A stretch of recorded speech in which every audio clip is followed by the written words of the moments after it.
So, what we have here is we have the beast who is covered in blasphemous names, rising out of the sea, rising out of the chaos, rising out of the deep. I think these are images that, rising, that evil rising out of the deep. These are images that many of us, especially those of us who are into science fiction and such, recognize. And we can look at Hitler.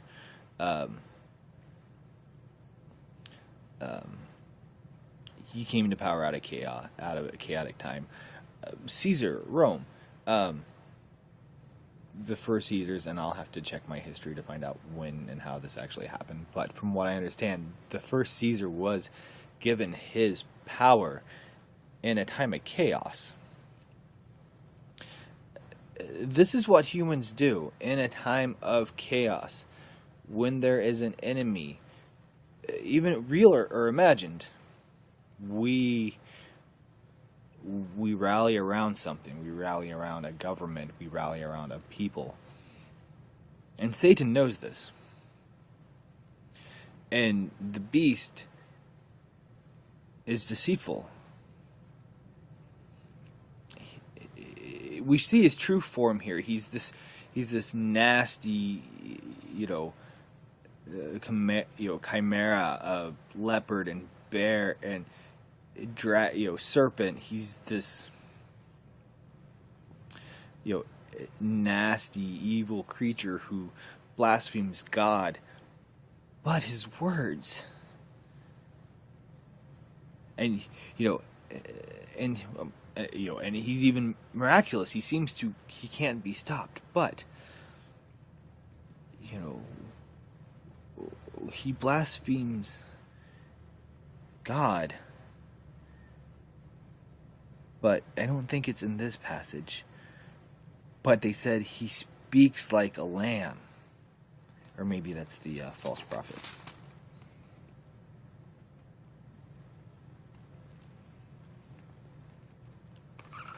Anyway. But in another passage, and I can't find it right now, it talks about his words. His words are sweet. His words, they're a sweet poison. They are deceitful. They're, think Joel Osteen. The man is... I'm not calling Joel Osteen the Antichrist. I'm not sure what I would call Joel Osteen. But when you think of like the false prophet, or you think of the false...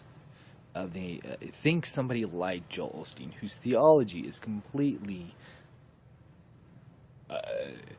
anti-biblical, but he calls himself a Christian pastor, and to the undiscerning ear, his words are sweet, and they make you feel good, and they make you passionate.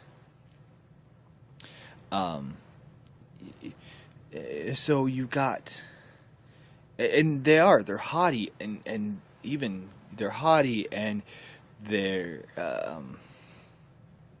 narcissistic, and so we've got kind of this picture of the beast who,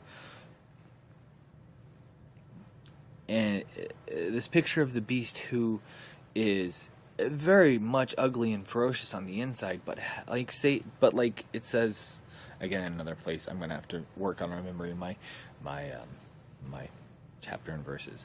But he's clothed in light, and he speaks these words, and he brings you what you want to hear. And then he says these problems. What's this problem? Who are the instigators? And he makes war against the saints. Because, and he blasphemes God, and he makes war against the saints,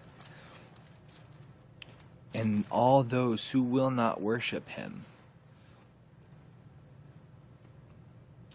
And he's got a mouthpiece, this second beast, this false prophet, who performs great signs and miracles, and who says, worship the Lamb, or not worship the Lamb, worship the beast, who can stand against him?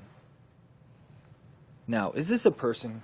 I don't know. Is this a government? Maybe. In this day and age where governments are not necessarily one person like Caesar or the king.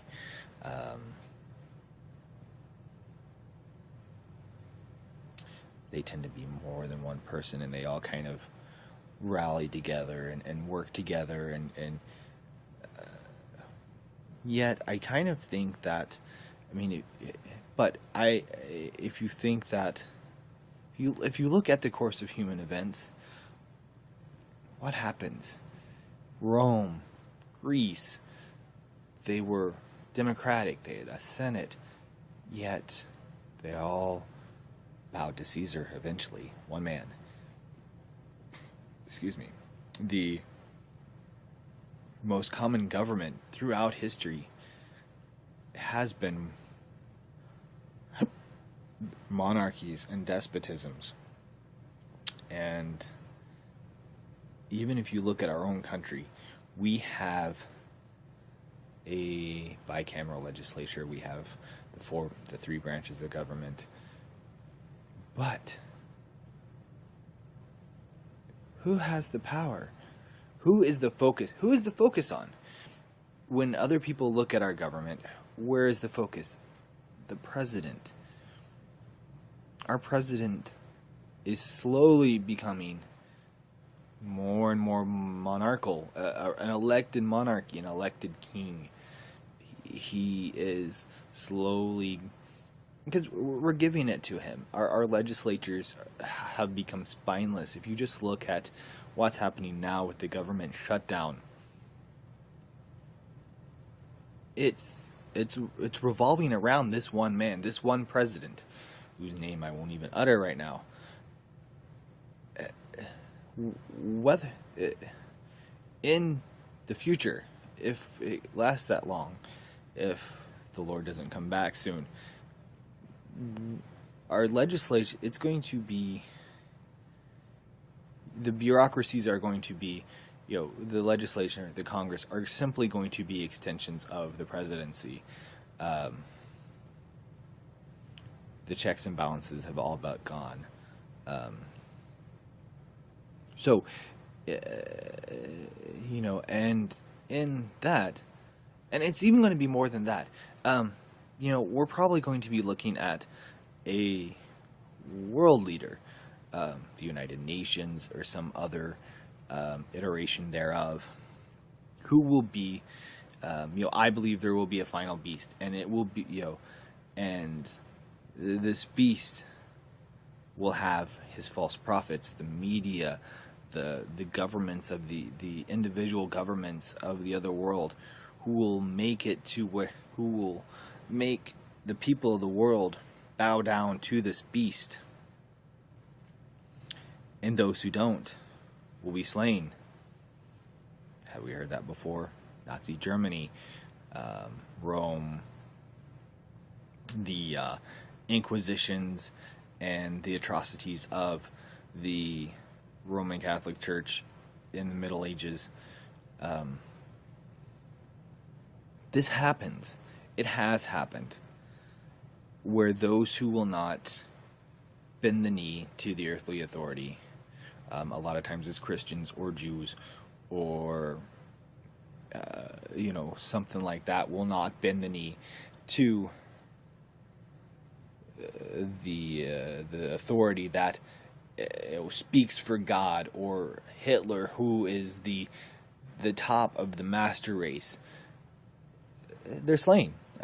Nero burned Christians, fed them to the lions. Domitian had Christians killed. Hitler had Christians killed. The Pope had those who disagreed with Rome killed during the Inquisition. This happens. It's not been that long since Hitler. It's been 60 years, 70 years, 40 years, 70 years since Hitler. It's not been that long. We forget. We cannot forget.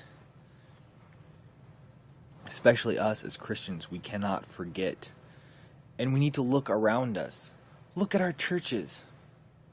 The visible church is falling to the lies of, the lies of the beast.